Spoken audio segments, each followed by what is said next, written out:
14 वर्ष कुठल्याच प्रकारचा विनाकाम करावं लागलं आणि अशा परिस्थितीमध्ये एखादं संघटन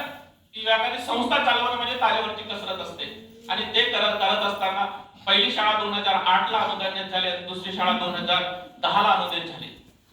आणि ते करत असताना विषय भरपूर आहे, परंतु मी फक्त शॉर्ट और स्वीट घेण्याचा प्रयत्न करतो आणि मुद्दे मांडण्याचा प्रयत्न करतो. ते करत असताना दिव्यांगाच्या प्रती जी काही आस्था असते ती आस्था कुठल्याच प्रकारचं 2 मिनिटाची आपल्याला जर आपण असा विचार केला की टीव्ही वरती जाहिरात दाखवायला काही म्हणजे त्याला नाही, परंतु गाडवालकर सरांना माहित आहे की जर समजून चला आज एमए व्यक्ती आहे, 2 विषयामध्ये एमएड आहे आणि जर समजून चला छत्रपती अवॉर्ड आहे, जर त्या व्यक्तीला जर समजून चला त्याच्या रोजगाराची जर समजून चला संधी मिळत नसेल, त्याला रोजगार उत्पन्न होत नसेल, तर आपण मोटिवेशन कोणाचं घ्यायचं हा संशोधनाचा विषय आहे. तर त्या दृष्टिकोनातून काम करत असताना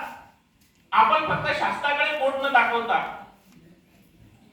आपली काही जबाबदारी आहे. मी मूलभूत अधिकार आणि मूलभूत कर्तव्याच्या दृष्टिकोनातून बोललो. तर समाजामध्ये असणारी जर समजून चला नाईक सर चांगल्या विशाल नाईक सर चांगल्या प्रकारे काम करत, हाडगे सर चांगल्या प्रकारे काम करत असते, आम्हाला त्यांना मोटिव्ह करणं कामाची गरज आहे, काळाची गरज आहे. आणि एकंदरीत पाहू जाता तिथली जी सामाजिक परिस्थिती जर बघितली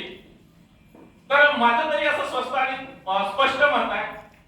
की राजकीय कार्यकर्त्याला जे बजेट मिळते, राजकीय कार्यकर्त्याला जो मान आणि सन्मान मिळतो, परंतु जर समजून चला सामाजिक काम करत असताना त्याचा मान आणि सन्मान आणि त्याच्या कर्तृत्वाची कुठल्याच प्रकारची दखल घेतली जात नाही.